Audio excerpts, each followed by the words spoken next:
We're floating like butterflies and stinging like bees.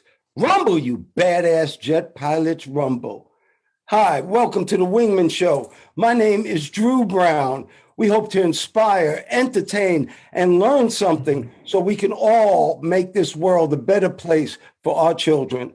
I'd like to introduce to you somebody who's my friend, my wingman, my main man, and I have a wingman watching my back, Dr. Paul Thompson. Hey, Paul, what's happening? Oh, not much. Hello, everyone. I'm Paul Thompson, and you just heard from Mr. Drew Brown, Dark Gable. He's the American dream.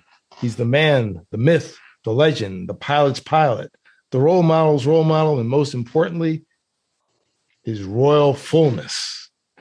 How are you doing today, Mr. Dark Gable? I'm doing great, and I'm glad I'm full of knowledge, Paul. I'm glad I'm full of knowledge. Well, we're going to have a great show right now. Check this out. Dr. Paul, what's happening, my brother?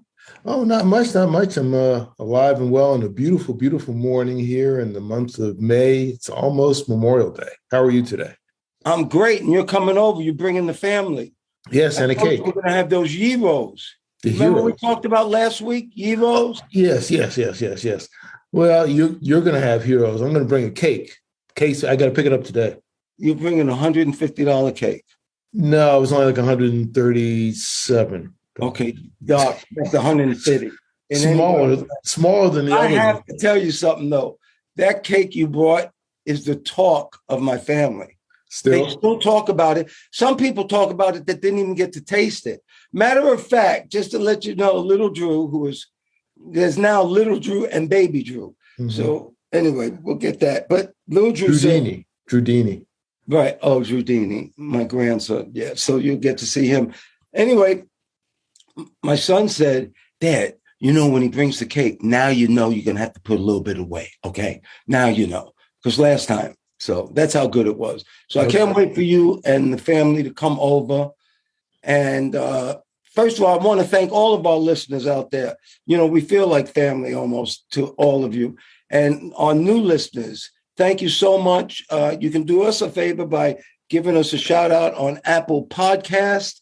We're on YouTube, so you can watch Dr. Paul and see these funky jets that we have behind us. Anyway, we're two badass jet pilots just hanging in there. So, Dr. Paul, I didn't do my Peloton this morning. I actually slept. And, I get up early every single morning. And now I'm getting to the point, if I can sleep a little while longer, I will go ahead and do it. So I got a little bit of rest. I didn't do anything, and your body needs rest. I mean, yes. JJ and Rad, all them boys, especially my girl, Chelsea Jackson. Lord have mercy. Jackson. She's the bomb. But she meditate every morning with my Sharky mat. Anyway, so I didn't use them today. What about you? I didn't. I was like you. I was supposed to get up and do some stuff, do the 500 push-ups and squats and stuff. and I got up and had a glass of water, and I'm here now. I slept in too. Well, that's great because I just got tired hearing you say 500. I didn't do it today. I was supposed to. I will do it tomorrow morning for our time. Well, I wanted to be happy right now because what we're about to talk about right now is not that happy. But I hate to say this, Dr. Paul, but last show you predicted it. And I don't like when you say things like that. You said, I think more is to come.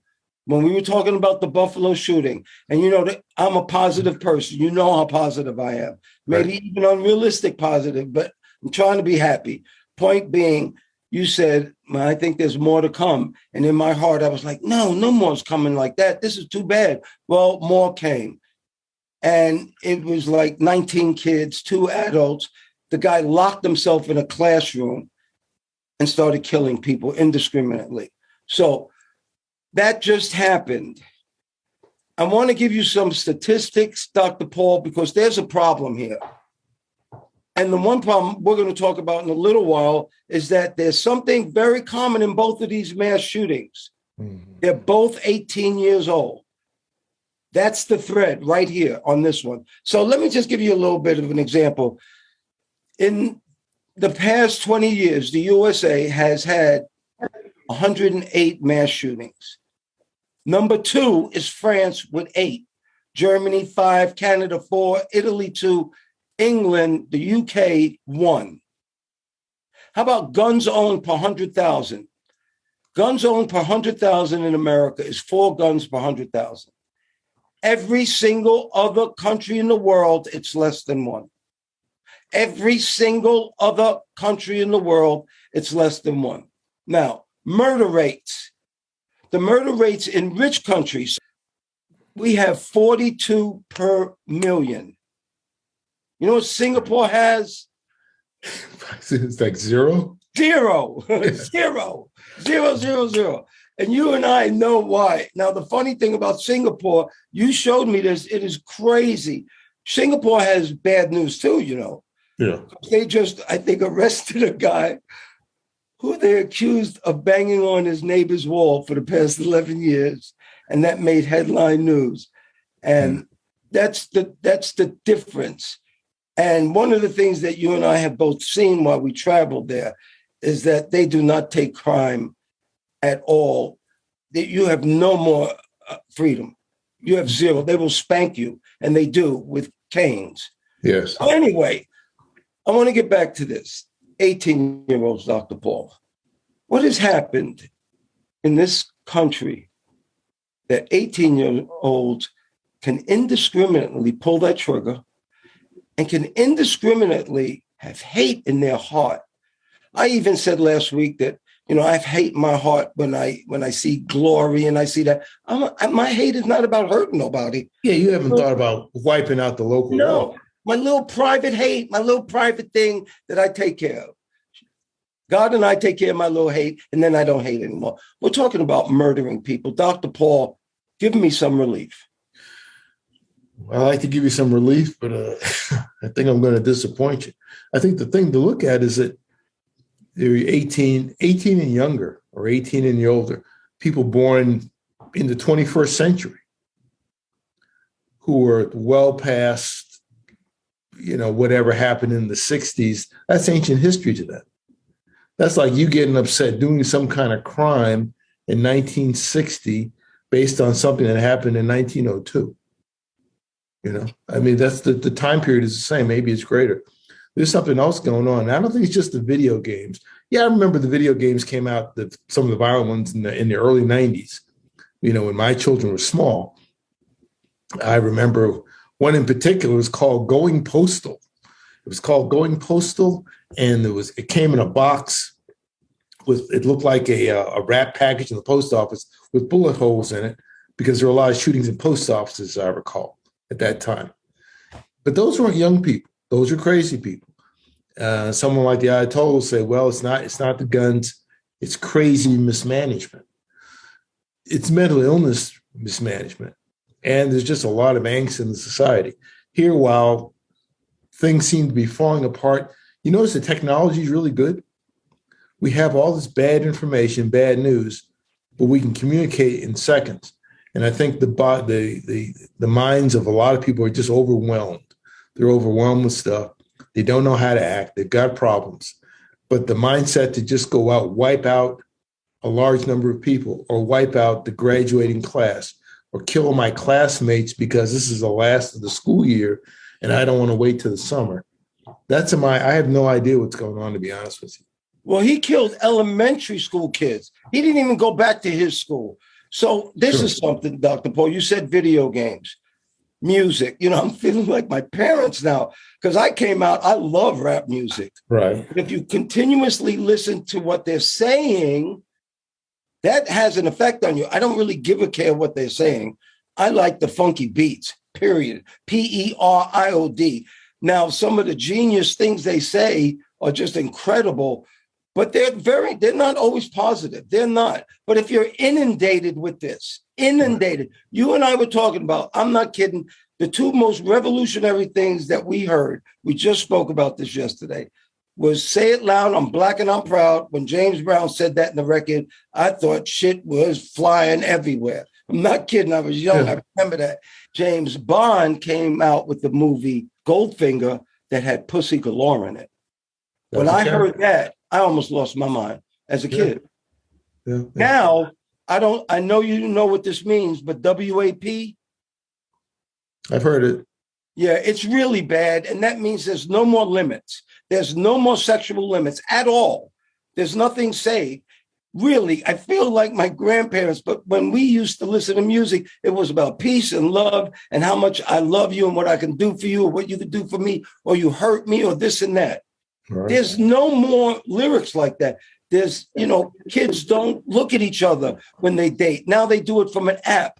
They text each other. There's no more looking at each other. So this is my theory about these 18-year-olds. They don't have a New York Yankees. They don't have a team. They don't have a team to root for. They don't have a team to hate. So they hate other teams like Black people or Jews or LGBTQ. They hate. They find something. We hate the Celtics. We hate the Red Sox. I just grew up like that. So I take care of my little hate. But they don't belong to anybody. And I will tell you this, Dr. Paul, there's a lot of us out here are to blame for these mass shootings. And do you know why? There are definite signs that these kids are giving prior to this. Definite signs. And if our Senate, and we don't talk politics, but if these son of a bitches don't pass these laws to check on people who get guns, everybody here needs to vote for somebody else because this Republican, Democrat BS are killing people. We're killing people. People don't vote anymore what's good for the people. They vote for what their party stands for and what they can win on, period. And that's not representing America. Okay. And I didn't mean to get into all that, but yes, the hell I did. Well, that's true. But the thing is that the gun, background checks, well, how far are we going to go in this background?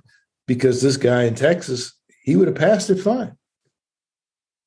No, I'm not saying that that's the answer. That's the problem. There is no one answer. There's no one answer. It's not just the mental part. It's not just the gun part. It's a combination of these things. It's the education. It's really the parental problem. Right. These kids are growing up with this kind of knowledge. Remember, I told you there's no black and white. There's no black and white. It's your culture. It's what you learn. It's what you absorb every day from a little boy and a little girl. That's what you become, not the color of your skin. Like I look at my grandson, he is the happiest little kid in the world because his parents are happy and they make him happy. Well, I guarantee you this 18-year-old didn't have a life like that. Right. Well, that's good. There's a mafia guy, a podcast that I listen to a lot. He's very good. I enjoy him a lot. And I agree with him. He links it to just the breakdown in the family in general, which parallels just what you just said. Essentially. Why is there a breakdown of the family? Because money is king now. People used to stay home. It used to be breastfeeding. Mothers used to actually have babies and care for them because money wasn't the most important. Your car wasn't the most important. Where you live, how you live. We have become so capitalistic. If you listen to rap songs, if you listen to other songs, all they talk about is money. Money, money, money on my mind, cash, more money. And actually, after a while, that gets ingrained in these kids. So it's not education. Forget the education. Let's get money. All right. And by any means necessary. Any means necessary. So when your life sucks and nobody's playing with you, and they haven't been playing with you for years, this 18-year-old kid didn't just get bullied last week. Mm-hmm. And he didn't get bullied by a bunch of fourth graders. No. So when you see somebody that's acting different, it's our responsibility now to speak up and say something. Yeah.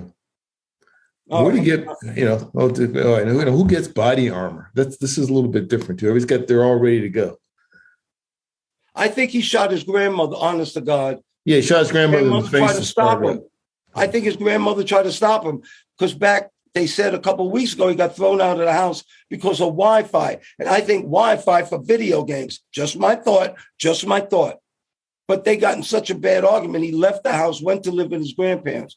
I think his grandmother saw him going out of the house with body armor and a dang AK-47 or AR-14, AR-15. 15. I think you may be right.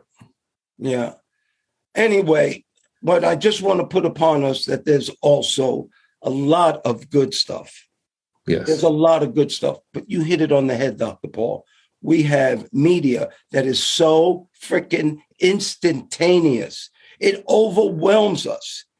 So this is important. So this is the good thing. It's us taking control now. Because when I saw the shooting the second time, I get sick when I don't get physically sick, but there's something in my spirit that hurts. Mm-hmm. So when I see that, after I hear the news and I have the information, I don't want it continued every single second anymore. I know what I need to know. So we do have good news for you guys too, because we can control what we see. So I was watching the mass shootings, correct. And I turned to ESPN and guess what they were talking about? The mass shootings. I couldn't get away from it. And then I thought, yes, you can. You can turn off the television. And then I realized I wanted to say something. We're in control of what we hear. If you don't like what you hear, turn it off, go somewhere else. Mm-hmm. If you don't like what you see, don't turn it on. If you really want happiness, everybody, I'll give you a goddamn PSA. This is a Wingmen PSA. Guaranteed for happiness in America today. Stop watching the news. Stop watching the news and the weather. This is a Wingman PSA. Your life will be so much better. Yep. Every once in a while, everybody should take I call it a news fast. Yeah, but you should take a heroin fast. And what then? You go back on heroin? I think a news fast forever. First of all, it's not true, Doc. What you're listening to is not actually the truth. Proven time and time again. A lot of people have fights in their families, political fights, and they don't even know what the truth is. They're fighting for something that they heard on a certain channel and a certain opinion. So, yeah. And nobody's going to crack a book. No. So anyway, my point is we have control of what we put in our brains. And that's true. Garbage in, garbage out. Yes. So good story. This elderly woman was on a bridge over a river and lost her 100-year-old wedding band in a river. And somebody heard this. They sent entire diving teams. And believe it or not, they found that ring. And that was really a heartwarming story. But that brings me to my story that I wanted to tell you. On my lake, I had a little tiny boat that had a little electric motor and a battery. So Katrina and I are out in the middle of the lake just tooling around doing whatever. It's not a great big lake. People around here call it a pond, but that's BS. I'm from Harlem. That bad boy's a lake. Mm-hmm. So anyway, we're tooling around, and all of a sudden, I guess somebody went off balance, and boop, we turned the boat over. We both fell in. Everything's all right, except that the battery went to the bottom. So we both get out of the water, we get the boat out. And the problem is you can't leave a battery in the water. It's my lake too. So I know what everything that's in there, and sooner or later, it's going to poison the lake and all my fish. So I have to go get the battery. Well, we just came from St. Thomas. We lived in the Virgin Islands for 10 years, and we're scuba divers. I went and got my scuba gear, went to Peachtree City, got a tank, came back, went diving for it. And as soon as I hit the water, Dr. Paul, black. I couldn't see. I thought I could see maybe a foot or two, not an inch, not a millionth of an inch. It was total brown, total. Anyway, I'm down there maybe 40, 45 minutes. It's getting time to come up. It's only 25 feet or something. I'm looking for the battery just with hands. I'm hitting stumps and this and that. And I'm just getting frustrated. I come up and I almost start yelling at Katrina, where exactly did we go? Where exactly? Stand on the pier, exactly where we stood. And I just said about giving up. And she went to said, try right there. And no kidding, Dr. Paul. I went down, and as I went to the bottom and put my hand down, it landed on the battery handle. I have never felt such an amazing feeling in my life. I grabbed that battery and I shot up to the top, and it's kind of heavy. So I'm trying to tell Katrina, I found it, and keep going down and up and down and up. So that's my diving story, because actually I didn't want to talk about killing anymore. That's good. So basically the moral of the story is Katrina's the hero because she put you in the right area to get the battery in the first place. Otherwise you've been pushing it up. 100% correct. No matter if she made us unbalanced to flip the boat over or not, She's the hero. Okay. You don't blame her. So anyway, I'm really looking forward to you guys coming here. Okay. We're looking forward to coming. For Memorial Day. So let me ask you this. You know, I'm a big Yankee fan. Yes. Big Yankee fan. And there was a headline that the third baseman, Josh Donaldson, made a racist remark to a black White Sox, Chicago White Sox shortstop or something like that. I don't know what he played.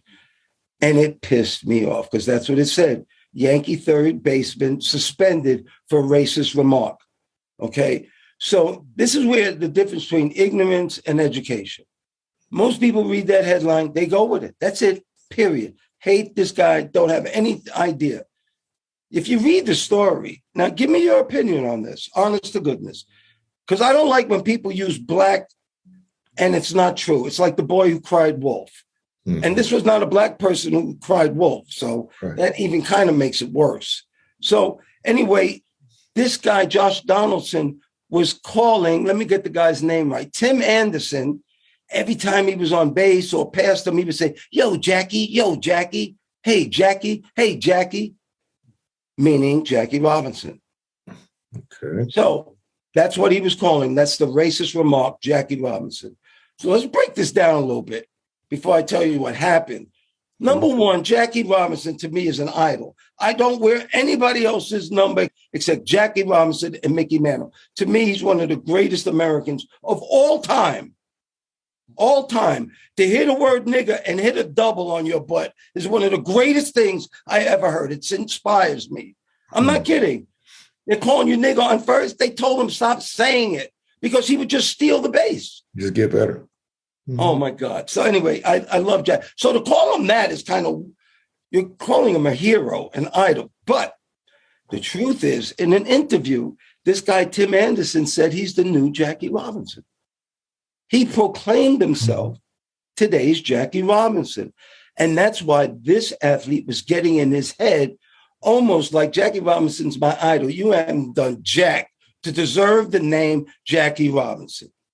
So the guy, it was a white guy saying that to the black guy. The black guy didn't say anything. It was the manager, Tony La Russa of the Chicago White Sox, a white manager who came out and said that's a racist remark. You tell me your opinion, Dr. Paul, because I think that's 100% BS. What if he called him Mickey Mantle? Because the guy said, I'm the new Mickey Mantle. Hey, yo, Mickey. A black guy called somebody Mickey Mantle. They wouldn't say that was racist. No. If he proclaimed himself Mickey Mantle. Now we're taking things that should be serious and making them absurd. It sounds like it's such a childish thing. Tony La Russa is not a young guy, but if people are so sensitive that you can't say anything at all, it's just gonna kill communication totally. I mean that what you say sounds so silly. I don't know how old these guys are. How old is this Tim Anderson? I'm gonna guess he's probably in his 20s. 20-something. You know, the overall the knowledge of history with Americans in general is not a strong suit. And the younger you get, the younger you are, the worse it is. You know, I don't know what they teach in the schools, to be honest with you. Most of our history seems to come from movies and TV.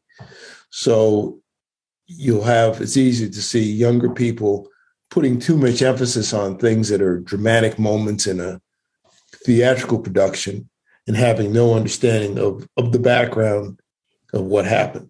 100% correct. They just have no clue. You know, the worst gangs in the country are in Arkansas because they watch Boys in the Hood and actually mimic it when Boys in the Hood is a fantasy. But they actually don't know how else to be gangbangers, so they mimic the movies. They literally follow the script, is what you're saying. Good news, though, Doc. Remember the painting Sugar Shack by Yes. Bonds? It was on the cover of Marvin Gaye's album. Remember that? Right. And it was also when the TV show Good Times would come on. That's correct. It was, it would flow past. That's correct. It just sold for $15.3 million. 15.3 million. Now, you and I were talking about different cultures because I'm big on there's no black and white. We're just different cultures all over the world, all over the world. To you and I'd rather have Sugar Shack in my house than Mona Lisa. It's appealing to me more. Yes. Do you understand? Some comedy is appealing to me more. I don't understand British humor. That's not because I'm bad or good or anything. It's different culture. Yeah, I don't understand. Raised in that culture. Right. Really, that Benny Hill stuff is, I try. I don't get it. I didn't get it at all. But do you feel me? Like in art, one good thing is Katrina and I really love the same art. We just do. And that's a really good thing. But what I'm saying is when you're raised different, so this is one of the pieces I think are gorgeous, the Sugar Shack. And it sold for $15.3 by Ernie Barnes. Yeah. The guy that bought it is a hedge fund manager somewhere. And I heard an interview with him, and he's actually donated it to a museum in Houston for 6 months, and then he's going to take it. But he got into a bidding war with some other guy, and he said he was determined to get that painting no matter what. And he did. So he had a few extra dollars lying around. This was a black hedge fund manager. Yes. Right. Yeah. Wow, that's cool. Well, we didn't tease our wingmen in the beginning of the show because this was too big to tease. I'm not kidding. We're taking the whole session to finish the tease. Right. So we're not going to have to do much for you to tease this wingman. But for all the listeners out there, we have a website called wingmenshow.com. That's WINGMENSHOW.com. You can get all of our episodes there. You can watch us on YouTube. Dr. Paul, give us our wingman. Well, here's a wingman. This is a good wingman. You've heard of this one. You've heard the story of David and Goliath. And David is small and Goliath is the giant. David defeats the giant who's about to, defeat his people. David cuts off his head. He holds it overhead. And, that's the story. But this is a giant that's a good giant. This is a giant that's not taking. It's a giant that's giving. It's not really recognized very much, but he's everywhere and nowhere at the same time. He does things quietly. And I'm talking about former basketball player Shaquille O'Neal. I say former, but he's not really former. He's on TV all the time. He's on TV all the time. But what you don't know, what you may not know, is that he's very, very generous. And he actually has a foundation, Shaquille O'Neal Foundation, dedicated to the upliftment of young children. He's partnered with the Boys and Girls Club of America to help out kids. And he has these massive events, mostly in Atlanta and Las Vegas. I think he lives in both places, Atlanta and Las Vegas, with the Boys and Girls Club. They opened up a big one here in Henry County, Georgia, outside of Atlanta. They've renovated a place for about $1 million. And they're going to have after school, a lot of things that are needed to be tutoring, teaching, the things that we're talking about that families are lacking these days. It's a list of like about 50 things. He's going to have them all there at this one location, and in others throughout the city. These NFT non-fungible tokens. Well, he sold one and he raised $2 million for his foundation. I don't really understand the NFTs, to be honest with you. I guess they're like little pictures of him doing this and doing that and dressed in different ways that some people find value in for whatever reason, but you get $2 million. In addition, he's partnered with other organizations that help his foundation. And what's a foundation is basically a philanthropic, nonprofit organization that gives grants to deserving people. Oh, I see. Hello to the Moishi's here. Moishi, say hello. Tell Moishi I said hello. Hello, Moishi. He's a guest. He's a friend of Shaq. He's not as big as Shaq, but he's big. Okay, Moishi, go sit down. Go sit. Good boy. Yeah, sit down, Moishi. That was a guest appearance, everybody. If you want to watch a big Great Dane come on the show, put on YouTube. Yes, yeah, you got to watch on YouTube. But anyway, he's done a lot. He's doing more. He's partnered with other big businesses too, because he advertised a lot of stuff. And if you look at the website, his foundation is supported by everybody he advertised with, Papa John's, the General, the insurance. Insurance. And He's on everything. Yeah. Yesterday, I went to the supermarket. I need to get some more fruits and vegetables, but I had to pass the meat section. He's got a brisket. Did you know that? No, that's incredible.